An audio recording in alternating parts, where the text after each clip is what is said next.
you are attempting to connect to something beyond yourself. And when you shut off the thinking mind and that part of your brain or your part of your mind that says, am I making this up? Is this just my imagination? When you shut that off, then you're able to readily receive information a lot easier. Welcome to The Reluctant Medium, where we cover the gamut of out there conversations. With an open mind and a curious heart, we want to talk about it all, from psychic phenomena and energy medicine to beings from other star systems and out-of-body experiences. You'll find a great balance between grounded science-backed topics and others that science hasn't quite caught up to yet. I'm your host, Dr. Maria Rothenberger, a psychotherapist by trade and a reluctant spirit baby communicator. And hey, even though I'm a medium, I'm not buying everything folks are selling. I just have a voracious appetite to know more about what I call the world of the weird. Join us on your favorite podcast platform or watch on YouTube at The Reluctant Medium. I'll see you there. Hey everyone, welcome to the Reluctant Medium podcast. I'm Dr. Maria Rothenberger, your host for the podcast. And this is part 2 of a series on spirit baby communication. Yep, you can do what I do. In fact, I believe it's my duty to teach people to do what I do. I think that we are educated out of our psychic intuition and our abilities to connect to the other side and receive beautiful, loving guidance. And so here I am teaching you how to do what I do. I think it's really important. So in the first episode, we talked about meditation. Yep, you've probably heard that, I don't know, 100,000 times now. You must meditate, meditate, meditate. It didn't used to be that way. In fact, meditation was like, what are you, pushing some religious cultism on me or something? It's not like that now. Fortunately, we know from science how useful and amazing meditation is on the brain and the body. And I'm going to add on the psyche and on the spirit, on the soul. All right, so that is really important. If you have not listened to part 1 of this series, go listen now. If you have not begun a meditation practice, it is essential for communicating with the other side. You must have a meditation practice. I explain all that in that first episode, why and how, and so please go listen to it. In this episode, we are going to dedicate it all to your next tool, Dreamwork. Dreamwork is a wonderful beginning tool for communicating with the other side. Here's why. When we are, just like right now, I'm talking, you're listening, you're probably like working out or walking or driving or something. You are in beta brainwave state. But when you are looking to communicate with the other side, it's far easier when you are in a lower brainwave state. That means alpha or theta. This is why hypnosis is so great, because it puts you in that lower alpha or theta brainwave state.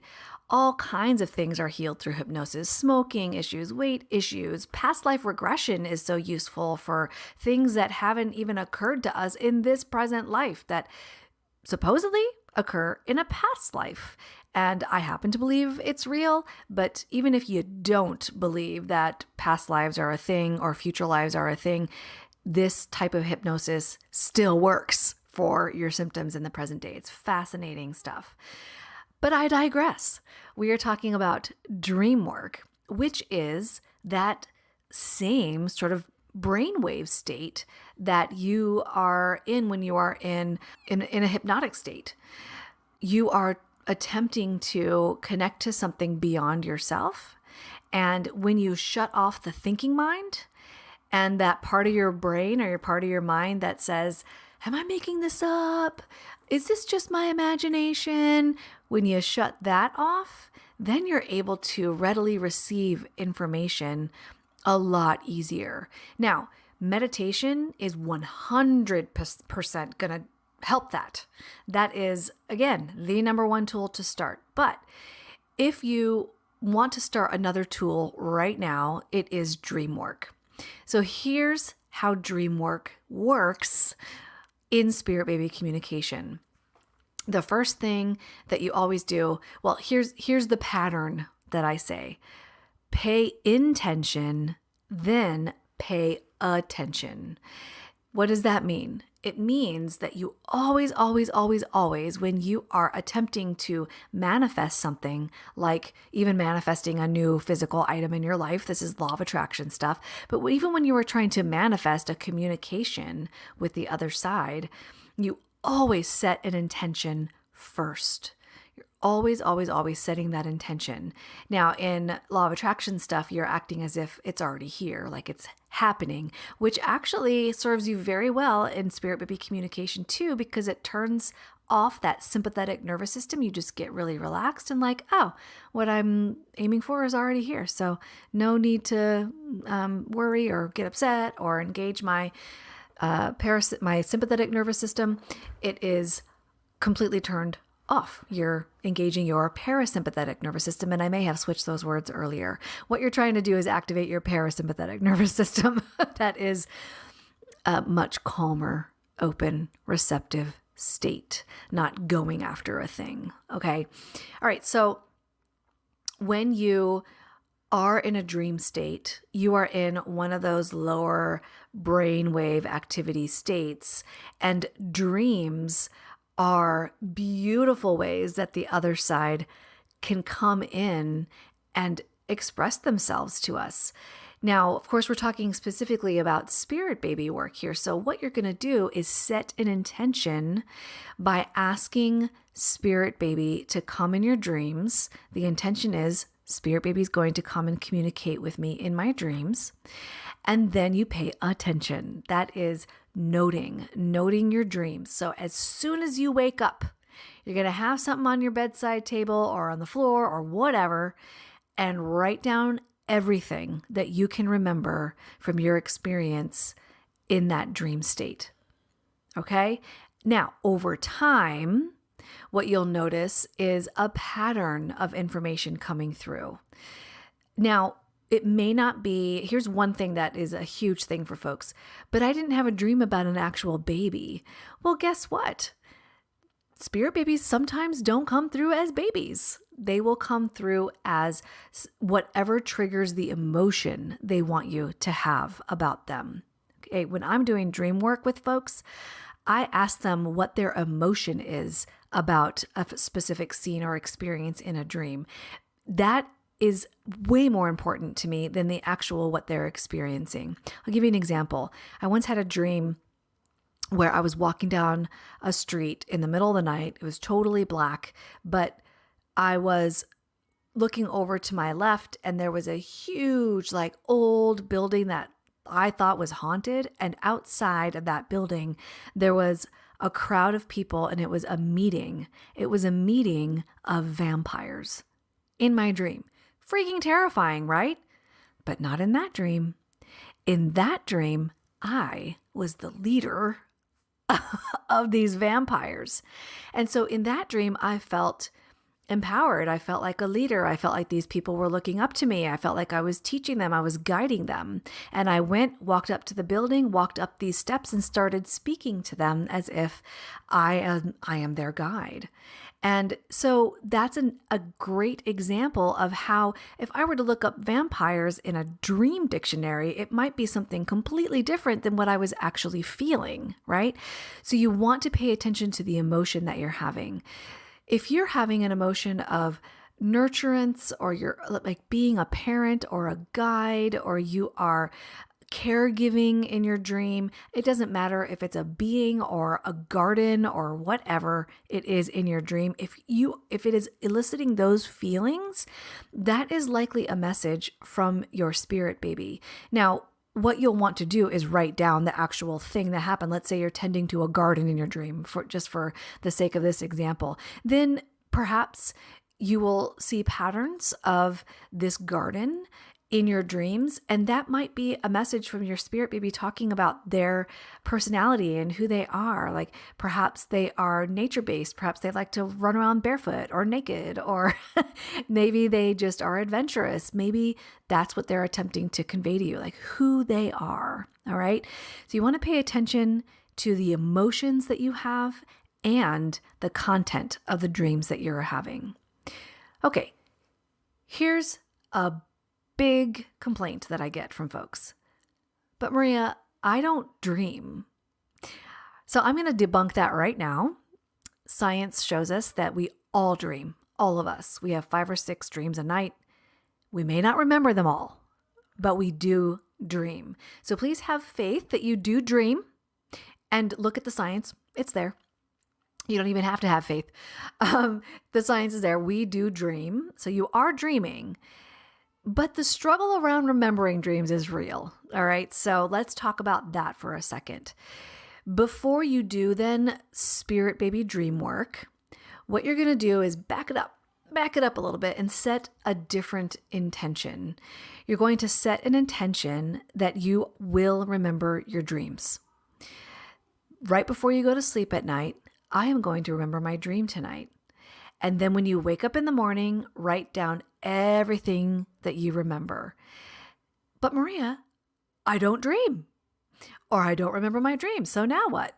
That's okay. As soon as you wake up, write down the emotion that you're having, any sensations that you're having, the first word that comes to mind, the first thing that comes to your awareness, write it down, write it down, write it down, write it down, because that is likely the remnants of an experience that you had during a dream state. Now, over time, these things will become clearer and more obvious to you, and you'll start having full-on dreams. I've told my husband dreams that he's like, what the fuck? How does your brain even work that way? I mean, details. I can smell things, see things, colors are brighter. I have deep emotion. Sometimes I'm like crying when I wake up in the morning because I am feeling all of the feels and I'm experiencing all the experiences within that dream, multisensory. So you'll find that this happens to you too over time. You just have to be intentional about this and do the work. Now, the reason, again, why I encourage folks to do dream work, even though it takes some time, is because the first thing that people worry about when they are doing spirit baby communication is, am I making this up? Is this just my imagination? And in the dream world, you get to have your imagination. You get to make shit up. I think it's one of the most important things up there with meditation for spirit baby communication. We get in our way so much. It's just ridiculous how much we doubt ourselves. And I'm right up there with you. I mean, I sat on this ability for years before I did anything with it because I thought it was ridiculous. I mean, I thought I am just making shit up left and right. I can't even believe it. But when I was making things up, quote unquote, in my head, people would tell me, how did you know that? Like, that's true. How did you know that?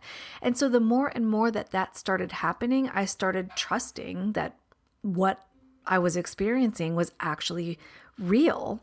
And I started believing it. And I kept testing it. I kept, being open and curious.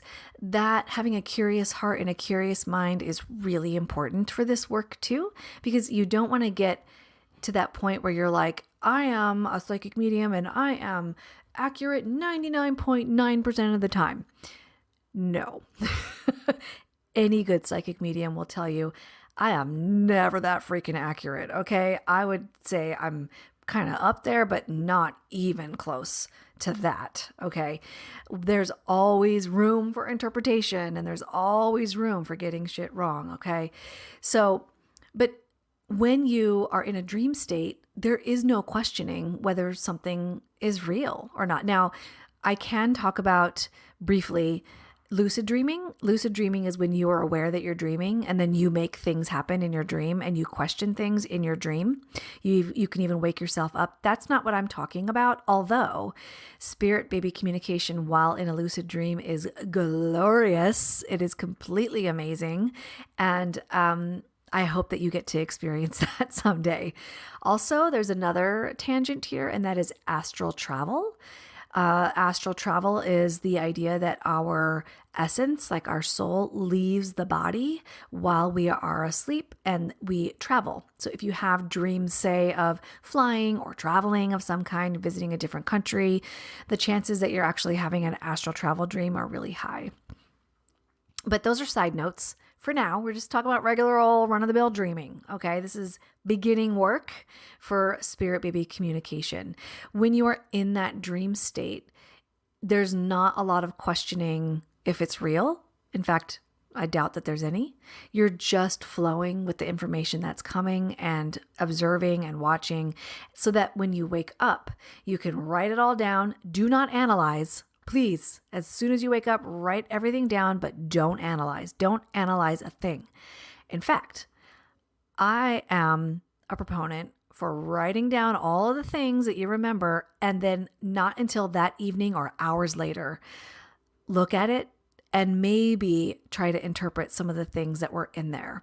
And again, you're wanting to look at the emotions that you're experiencing and the events in that dream and look for things that match parenthood for spirit baby communication. Again, you're going to get patterns over time, maybe even the same dream over time, and you still want to write it down. There are nuanced differences. You may have questions for spirit baby, like what did that mean? Watch for the next dream, see what information comes through. It's a beautiful way to communicate when you're in your head a lot and you're doubting the information that's coming through. Dreamwork is amazing for this. Now, you can also go into hypnosis. If you are having a really hard time in a dream state, you can go into a hypnotic state. I think I mentioned the Insight Timer app on the last episode. Oh, yes, I did. In fact, what I said was delete a social media app in favor of the Insight Timer app. Stat, like do that. The Insight Timer app is absolutely amazing. But there is hypnosis on there too. I don't think that there's any hypnosis on there around spirit baby communication. I do have a meditation on Insight Timer for connecting with the spirit baby realm, or calling in your spirit baby. So you can try that on for size. It's not a hypnosis, but it does help you get into that lower brainwave activity state so that you can pay attention to whatever comes into your awareness using your beautiful imagination while you are meditating to see if there's any communication happening there. I always recommend still having, similar to Dreamwork, having a journal that you write in for those kinds of experiences. Write down everything that you can remember, especially the emotions. All right, so that's the second tool that we're going to be talking about with spirit baby communication. Start your meditating, start your dream work, stat, and you will be well on your way to communicating with the other side. And of course, you can communicate with other beings as well, but spirit baby communication, same thing. It is a different, I should probably just take a moment to talk about how, in my experience, spirit baby realm differs from other entities. In my awareness, literally spirit babies show up on my left side. They come in on my left side. Other beings like ancestors, grandparents, that kind of being, they also show up on my left side, but it's more like northwest corner as opposed to true west. And angels and guides, they show up right in front of me, with angels being above the guides.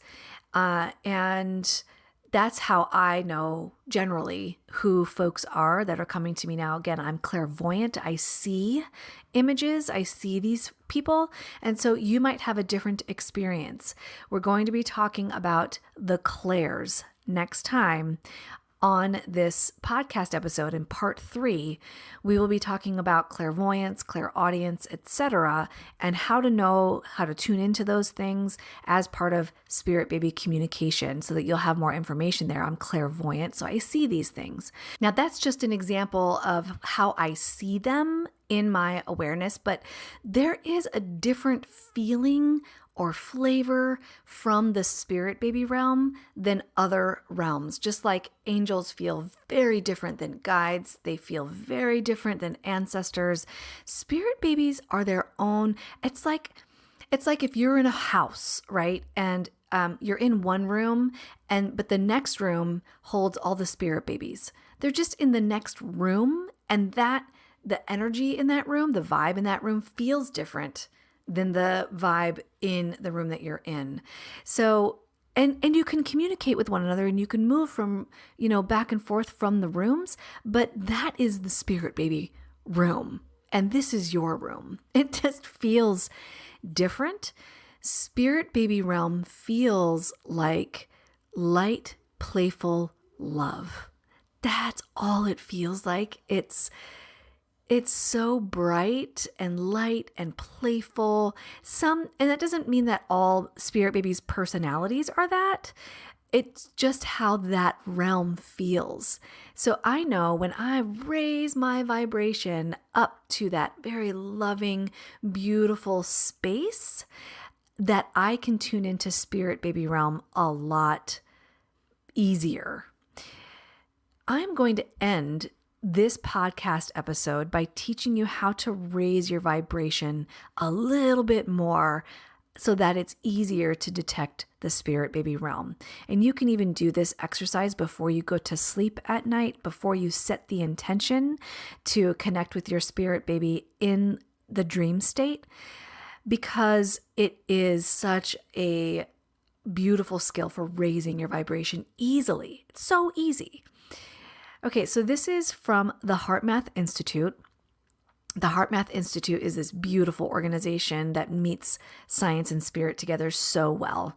What they have shown is that the heart actually is the core of our being. And even in the energy system, the heart chakra connects the upper realms and the lower realms of our energy system. It is the central part.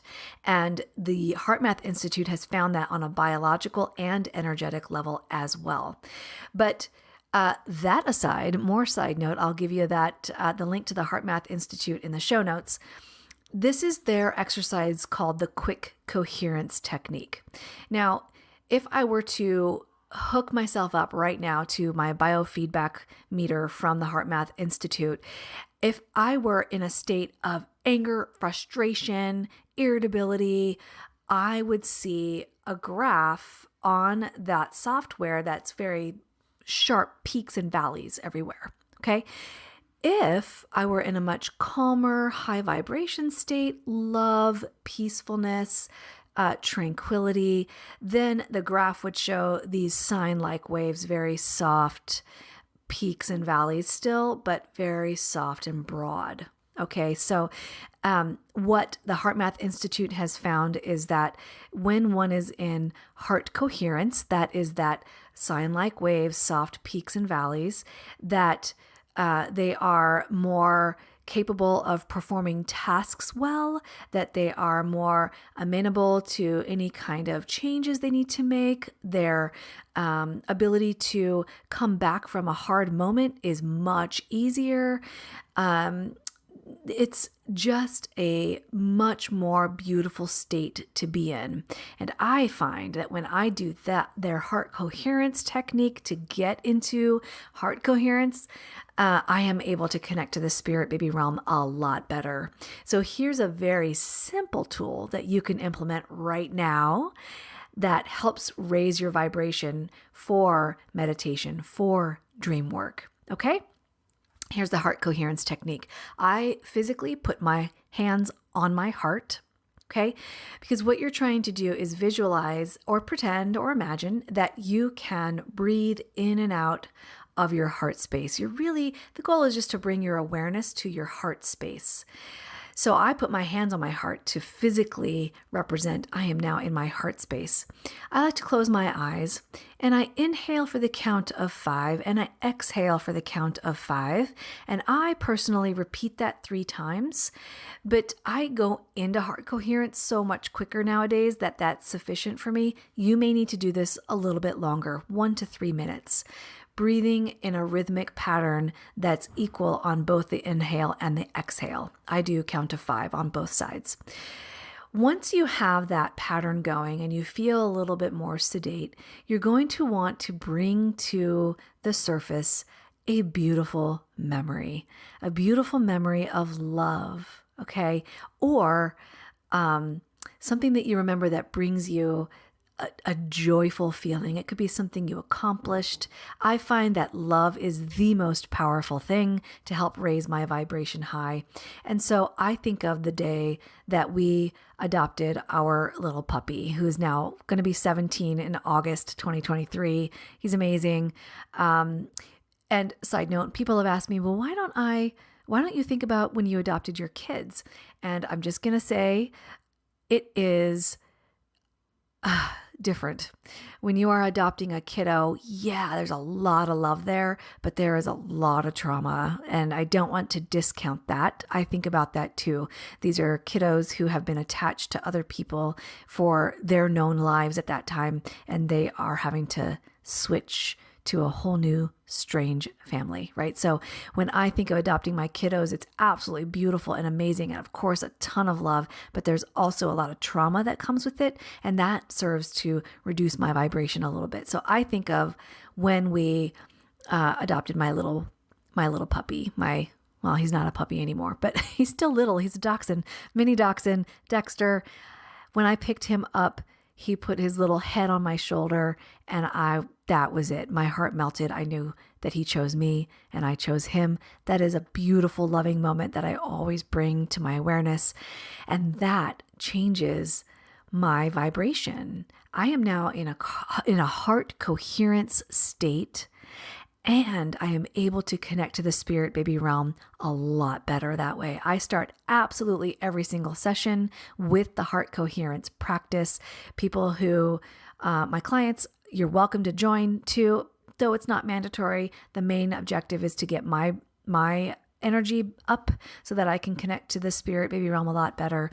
They are such loving, light, joyful souls. That realm is just that. If you are sensitive, you can walk into a room and feel what it feels like, the energy in that room. That is what I mean. The spirit baby realm is so different from other realms in that way. It's very high vibration. So you can practice the heart coherence technique anytime to practice raising your vibration. That is going to help you get into a state where you can receive information from the spirit baby realm much easier than had you not. So I encourage you to do that practice before you meditate and before you set your intention to communicate with your spirit baby in dreams, and then wake up in the morning, write everything down, and wait over time to see patterns. All right. In part 3 of this podcast series, we are going to talk about the clairs, and we are going to probably talk about one other tool like crystals or a pendulum. I haven't decided yet, but we will be talking about those things. We are going to be talking about clairvoyance, clairaudience, all those things that I already mentioned before, and one tangible tool that you can bring into your physical space right now to begin amplifying your ability to connect with the spirit baby realm. As always, my friend, I hope that this podcast episode has been useful for you. Any questions that you have, please email me at maria@thereluctantmedium.us. And P.S., if you haven't already joined the Miracles Happen community, please do so. It's totally free, and we talk about all this kind of esoteric stuff all the time. Book recommendations in there, our experiences are in there. We have a free Q&A every first Friday of the month where I do little mini readings and you're able to ask any questions that you have, spiritual, fertility related, anything that you would like to ask. And I am not the only wise one there. You bring your own wisdom. You probably have things that you can talk about too for people who have questions in that Q&A meeting. It is a beautiful meeting of the minds every month, and I enjoy it so much. It's free, P.S., completely free. Go to miracleshappencommunity.com or just download the Mighty Networks app and search for Miracles Happen Community and request to join. You will find us there. All right, may you be well and happy and completely connected to the other side in a loving, beautiful way. And I will see you next time. Take care. I'm hoping you got a useful nugget or two from today's podcast episode.